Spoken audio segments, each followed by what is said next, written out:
Ángel Viñas parece que le conocéis bastante y que por eso habéis acudido a escuchar esta presentación, pero por si acaso tenemos que decir que pertenece a una prolífica generación y a un prolífico tipo de economistas, que tenemos algunos ejemplos de economistas escritores, como en nuestro caso José Luis San Pedro, del que fue también ayudante, que aunque vive en Bruselas es de aquí, de Madrid, y de muy cerquita de nuestra casa de Lope de Vega. Él nació aquí, sus padres tenían un negocio, una perfumería, cuchillería.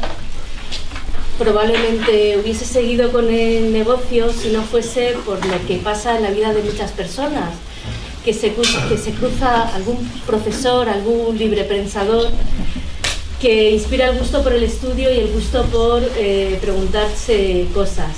Aquí, por cierto, tenemos también algunos ejemplares de estos.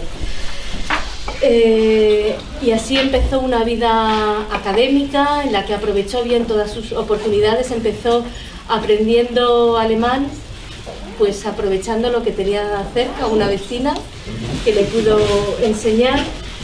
Y una prolífica vida también, no solo como escritor, sino en el ámbito académico, en el ámbito político, en la función pública y en la carrera diplomática.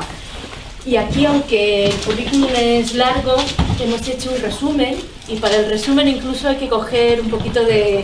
hay que respirar y coger carrerilla, porque es doctor en Ciencias Económicas, economista del Estado, catedrático de Economía Aplicada en varias universidades, asesor del Ministerio de Exteriores en la época de Fernando Morán, jefe de la Delegación de la Unión Europea en Naciones Unidas, director general de la Comisión Europea para Asia y América Latina, ha tenido responsabilidades en el FMI, ha sido agregado de la Embajada en Bonn, doctor honoris causa en la Universidad de Alicante, ya en 2010 Gran Cruz de la Orden del Mérito Civil, vocal designado para el patronato del Centro Documental de Memoria Histórica, y podríamos seguir, pero se acaba el aliento, hay que volver a respirar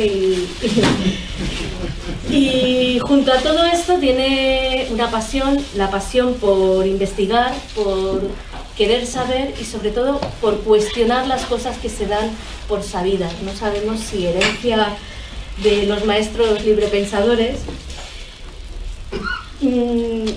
Ha escrito sobre muchos temas, pero hay uno en el que destaca, que es el conocimiento de la guerra civil, de la República y también del franquismo.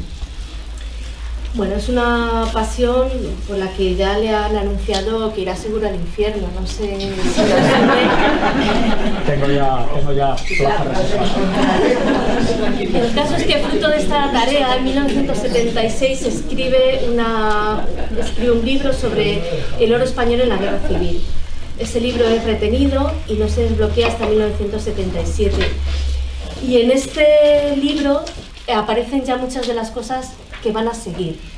Fue uno de los primeros historiadores en trabajar los archivos de la Unión Soviética en este contexto, en el de la guerra civil, y se convierte desde ese momento en un investigador, en un Sherlock Holmes de nuestra historia, porque por encima de la carrera de diplomático, economista, académico, yo destacaría que toda su obra tiene en común el ser un desvelador de mitos, ¿no? Sobre, cuando uno se pregunta, ¿y otro libro más sobre la República o sobre la guerra, en este caso, sobre el franquismo?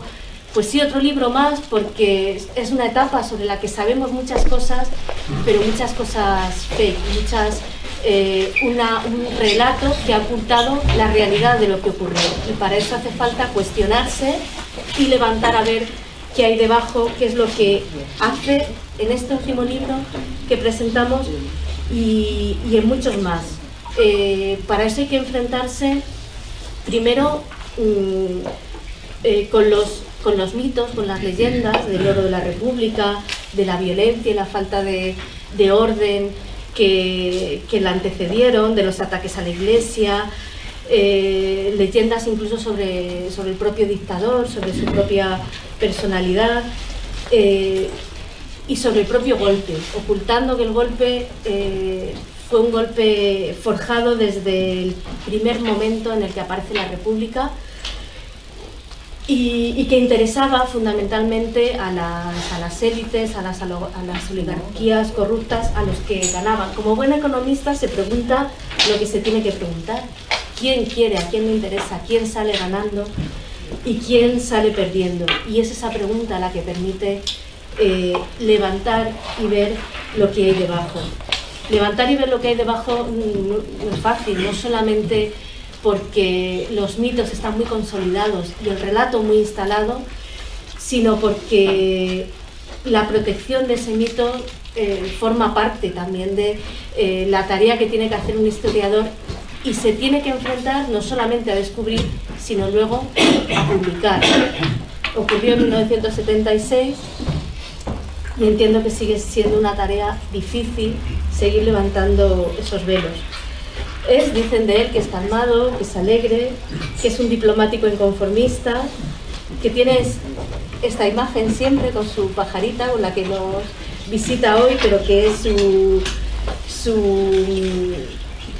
imagen habitual. Para nosotros es hoy un placer presentarle, tenerle aquí, también es un placer que hayan venido tantas personas a escucharle y que nos presente su libro ¿Quién quiso la guerra civil?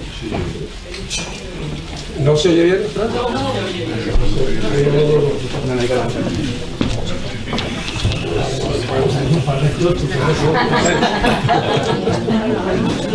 Ok. Bueno, ante todo, muchas gracias por estar aquí, muchas gracias a Comisiones por haberme invitado, muchas gracias a ustedes por haber venido en un día lluvioso. Todo lo que ha dicho Eva es verdad, pero se le ha olvidado una cosa, y es que más sabe el diablo por viejo que por diablo. Y yo, pues, tengo ya una cierta edad, a pesar de que no lo aparento, no lo voy a decir. Y tengo, de todas las virtudes que me ha adornado Eva, tengo una que es fundamental y que no ha mencionado, pero que yo la menciono, y es curiosidad. Curiosidad. Sin curiosidad no hay investigación. En cualquier ramo de la ciencia, en cualquier ramo de saber, hay que tener curiosidad. Bueno, este es un libro que no es político, pero tiene implicaciones políticas. De eso soy muy consciente, y si ustedes lo leen, lo verán al final. Tiene implicaciones políticas muy serias, porque la guerra civil es el granito que define la historia de España en el siglo XX. No hay otro similar.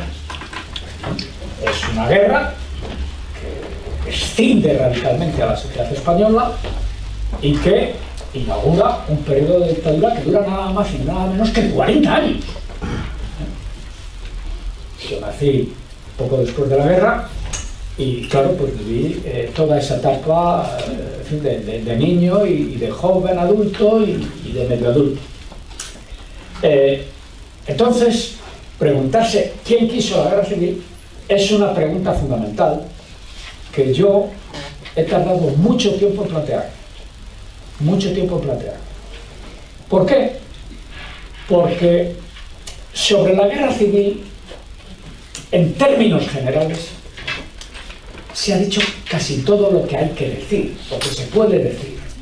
No es que se sepa todo, no, pero casi todas las afirmaciones que se hacen sobre la guerra civil, los orígenes de la guerra civil, las consecuencias de la guerra civil, pueden tener ustedes la seguridad, casi certidumbre total, de que alguien lo ha dicho, lo ha escrito, en algún momento, en alguna ocasión, en algún lugar. Se calcula aproximadamente en torno a unos 40-50.000 libros los escritos sobre la guerra, sin contar artículos. Es decir, lo que queda por saber son, y se seguirá investigando sobre la guerra civil durante los próximos 50 o 60 años o más, como todavía hoy se sigue investigando sobre la guerra de la independencia contra los franceses, con perdón de Jean-Marc, que está aquí presente. pero lo que no se sabe son ámbitos locales, destinos personales, en fin, microhistoria, y ahí, claro, hay un mundo por descubrir. Los grandes parámetros, esos sí son conocidos. Y entonces la tarea del investigador estriba en determinar cuáles de las afirmaciones sobre esos parámetros generales son falsables, es decir, son mentiras, construcciones ideológicas, mitos, o responden a realidades documentables. Es decir, tienen un aparato empírico detrás. Y eso ya es más difícil, porque no todos los papeles o los documentos que alumbran un determinado periodo están disponibles. Si estuvieran disponibles no habría misterio. En el caso de la sublevación del 18 de julio, sin pretender hacer un recuento exhaustivo, les puedo comunicar que faltan los papeles del general Franco, que no están en la Fundación Francisco Franco. Faltan los papeles del general Mola. Faltan los papeles del general Orgaz. Faltan los papeles para el periodo en cuestión del general Quintelán. Faltan los papeles en gran medida del general Sanjurjo. Faltan, ahora paso al tema civil, faltan los papeles de Alfonso XIII, Exeguer. Faltan los papeles de Calvo Sotelo. Faltan los papeles de Antonio Goicoechea. Faltan los papeles de Juan Marc. Y así, etcétera, etcétera, etcétera. Es decir, ¿dónde están esos papeles? Yo no lo sé. Algunos habrán desaparecido, otros no, otros están ocultos, otros habrán sido destruidos. Faltan los papeles del general Cabanellas, faltan los papeles de la Junta Técnica del Estado, faltan los papeles de la Junta de Defensa Nacional, es decir, no solo de individuos, también de instituciones. Bueno, es decir que hay una serie de lagunas que en algún momento se podrán o no colmar, y si no se colman, pues no podremos decir nada sobre ello. Es decir, no hay historia definitiva. No hay historia definitiva. Quien dice la historia ya está conocida, pues es un carmelista. Así de simple. Es un carmelista. La historia se hace con documentos y con la contextualización y crítica de los documentos disponibles o localizables y localizados. El libro que pueden ustedes adquirir ahí, que veo que algunos ya tienen, se divide en 3 partes. A mí me ha costado mucho trabajo hilar las partes, conceptualizar el relato, porque la historia no es un amontonamiento de hechos, ¿no? Hay un hilo conductor, hay hilos conductores. Además, no hay historiador que no tenga una ideología y que no tenga una concepción del pasado. Eso no existe. Historiadores sin ideología e historiadores que no tienen una concepción del pasado no existe. Es metafísicamente imposible. Todos lo tenemos. Unos los ponemos sobre la mesa y otros lo ocultan miserablemente. Pero el relato que está en este libro se descompone, como digo, en 3 partes. Una que es la historia de una conspiración, la que lleva a la sublevación del 18 de julio. La segunda parte plantea, como diría yo, los embustes, las mentiras, las estupideces proferidas por el general Franco para explicar su papel en el 18 de julio. Y la tercera, pues plantea, como es lógico, la gran cuestión. ¿Por qué hubo una guerra civil?